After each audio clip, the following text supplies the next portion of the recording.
subsidies are meant for the poor. Those who are having these challenges don't drive the cars I drive. I don't think they drive the cars Patrick drives. I think that they use public transport. How do we make public transport more accessible, more attractive? That I also would rather want to join it. There's a BRT program. It's just going to cost us $100 million to get it running in Accra. And that's 400 buses, faster lanes, more productivity, more efficiency. But what do you see? We are spending $1.3 billion US, which could have built a new gas processing plant, which could have built a new refinery, a regional refinery, and make us a net supplier of foreign exchange in the economy. You can imagine what that could have done for education, for health. But we keep subsidizing, and we don't have the funds for it. And we come back and use our own taxes and tell us you're doing us good. That's a scam. All right, Dr. Tando, let me ask, in your opinion, how has Ghana got to this position that we're in? Of course, the subsidies were put in place with, good intentions, but it seems like, where the current climate that we're in, how did we even get here in the first place? I think every government has a responsibility to, what we call the social contract, to serve the needs of the people. Yes. Through provision of good roads, schools, and all the things that help society to be so that those who engage in productive activities can have the space to do that. But if you should go back, 2002, when in the recorded time we've had to pay the lowest subsidies, we're paying it was about 4% of the total expenditure. It went up to about 40% in 2007-2008. Currently it's around 34-35. So even if you look back, it's been increasing. We've been paying more. Yeah, okay, the consumers it's still back, but then over after 2007-2008 meltdown, the economic meltdown, we are going up at a much faster speed, and so that is what has accounted for why we are where we are. The issue is not whether we want it or we don't want it, but are we prepared to pay for it? And if people want to pay, are the people, are the citizens going to be able to pay for it? Well, that's the question. I'm going to come to you, Senor. Is the average person in Ghana in a position to pay for, if the subsidies are removed, to pay, especially for fuel, whether it's electricity, but let's focus on fuel for now. Look, I saw people pay 70 cedis for 30 cedi fuel because there were shortages. Yes. That tells you who the Ghanaian really is. But then he knows what is necessary. An emergency exactly. situation. He knows what is necessary. And I'm telling you, you keep having this situation repeated. But look, Ghanaians, in my opinion, are very rational, reasonable people. If you want to pull out subsidies, they pay taxes on fuel. Let them see the benefit they are getting exactly from the removal of the subsidy. If the subsidies go off and you have a contract with them that the fuel taxes that I'm taking, I'm going to use and invest a good amount of this in mass transportation.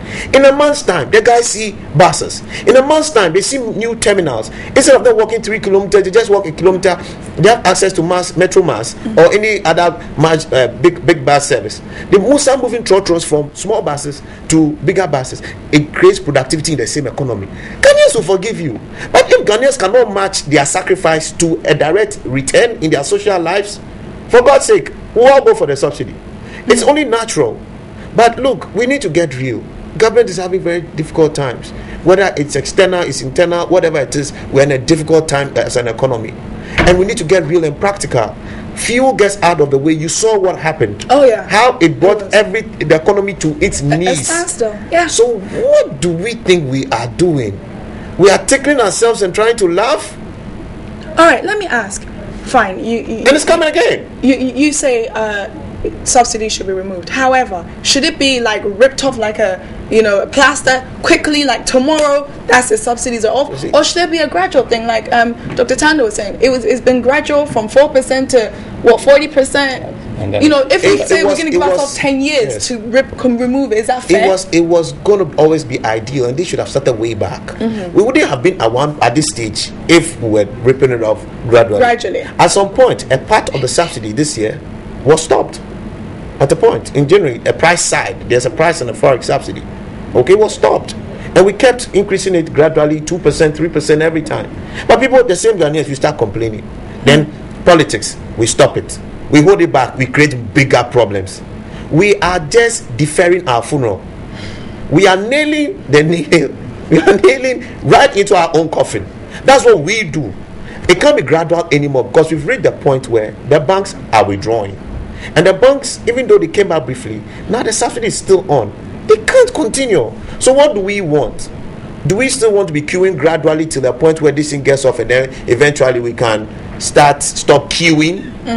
I don't know. Do you want to lengthen the queue? If you don't want to lengthen the queue, let's bite the bullet, do what's right and necessary for the economy, and also what is right for the consumer. The consumer primarily needs the product. Okay, I want to just the Trade Union Congress, they released a very strongly worded statement, and basically the gist of it is that maintaining that placing this they basically saying that the current pricing formula for fuel, electricity and water punishes the average consumer they will be punished if the subsidies are removed. Now I'm thinking about the average person. Where do you feel like, Doctor, where do you feel like this thing should be, like looking at the average consumer? Because we're the people that matter, essentially. I think the argument for removing it and then on a gradual slide will be the way to go. What we call the targeted reduction of subsidies. Countries like Mozambique, Indonesia, they've all implemented these things. They have done this from increasing budgetary allocations to, offset what the subsidies are doing for the petroleum products that we consumers consume. And so, if governments are going to increase the budgetary allocations for, that goes to provide the subsidies or sort of make up for the subsidies that we are enjoying now, then that will be. I think Senor make a point that which was highlighted by the chief executive of the MPA on one of the programs over the weekend, that they are going to do this. I think the communication side of how and why we are where we are hasn't worked very well, and so he admitted that they are going to engage the people and in the process to how best this problem should be, or this situation should be addressed. He's not far from making the point that he's making, and so it's important on the side of the administrators or the managers of this situation to engage the people, because if you don't engage them, so you feel like there should be like a referendum, they should put this to the people, or what, in terms of we should be allowed to be part of this decision making? Shouldn't just come from government? I think government is a very good middleman, we'll admit, but then keeping the pricing, making it politicized as it is a bit difficult.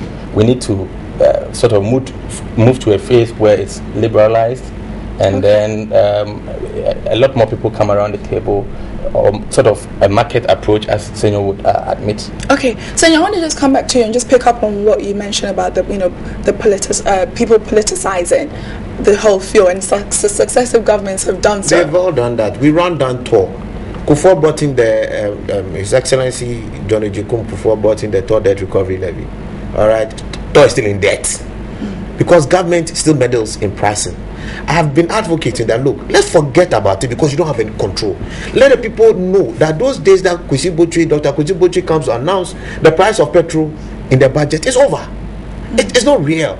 So let's get to the real economy. Let's look at how we will deal with the effects of petrol pricing, which is like transportation. So get there. John Evans Mills, he's our late ex-president. He also promised he was going to do something about petrol. Was he able to do it? He also came to carry subsidies. And who's going to pay for the same subsidies? It's your own taxes. That's why I said, look, this politics and petrol is a big scam, and it must stop. Let's be honest with the people that no politician has control and full influence over petrol and pricing. Okay. That subsidy is your own taxes. It's your own thing that they are not promising you anything special. The politician hasn't got the money to come and do that for you. So please, spend the money in a way that's productive. Let's look at the effects. If we're spending in mass transportation and we decide that we want to even subsidize just mass transportation, we will not be subsidizing to this extent. Do you get it? And even that, you even look at it as subsidy, you look at it as a social investment. Because when you move more people from point A to point B, they become productive. He will tell you.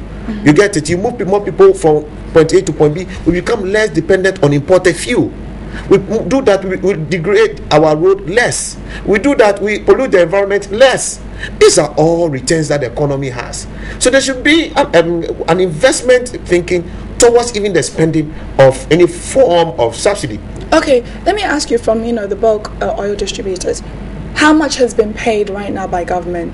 We know there was some money paid to alleviate the whole crisis we had with the. It did good job. The president himself had to intervene, and I give him thumbs up, and I express my gratitude on many occasions, including Dr. Esako and the chief of staff. See, that helped us. How much was paid? 150 million cedis. 450 was paid to alleviate small. It got the banks to start issuing some LCs, and you should remember that there was the story that the subsidy was going off. So the banks knew that whatever I was giving you now, there's a high likelihood I'll get my money back. But what happens? We continue with subsidy. The banks are beginning to withdraw again, because if they're going to be giving us 100 million and they're only going to get 70 million, please, for God's sake, I can't continue doing that business. Well, where do you see this situation resolving? Because I don't, personally for me, I don't think the subsidies will go off anytime soon, purely because there's an election coming up. There's only one consequence with that. So what's going to happen? There's only one consequence. Government will have to either pay and find the money so that we can have confidence. But we're told we don't have money. Which we all know we don't have money. So there's only one thing happens. We'll go back in queue. And we know that anybody who goes back queuing is going to definitely cause a political fiasco for himself during the election time. So let's just get real. We are trying to control too many things in the economy. Let's let it be, so we can have the real economy and manage the effects, of things we can't control, like petrol and pricing. When you were queuing, were you happy? I queued. I wasn't happy. I was very upset. I didn't drive. I just parked my car. I think most people that parked just took taxis. And so look at the time, the man hours that productive people in this economy, were spending in queues. Can you imagine what they could have rather done when they were for the economy, if they were rather working, just trying to buy fuel? People fighting. It was lucky nobody got killed out of this entire thing. But it was bad. It was bad. Is that the country we want to run as a people? And the problem is you and me. When they increase the price, we'll start shouting. Okay. But we say we want the thing. We don't want to queue too. We want to eat our cake and have it. It doesn't exist. All right, we're almost out of time on this segment. Dr. Tando, looking at all the situations, it seems like the government is in a rock and a hard place. Consumers, I was looking at some of the comments. Nobody is saying, subsidies should be removed because everybody's thinking about their pocket. In light of our current economic situation, the city, I just read in the paper, is predicted to keep falling even more. What do you think the government should do as of now? I think government is in a very difficult situation, and so the case for liberalizing the pricing of petrol would be the best way to go for now, so that the marketing companies and consumer representatives come around the table, and then we all find a common solution to the problem as it is. That would be one of the best ways to go. All right, we're out of time, so I want to say a big thank you to my guest, first and foremost to Dr. Tando, who is a lecturer at GIMPA, and also to Senyo Hosi, who's the CEO of the Bulk of Oil Distributors Ghana. All right, make sure you don't go anywhere because we've got more coming up right here on New Day.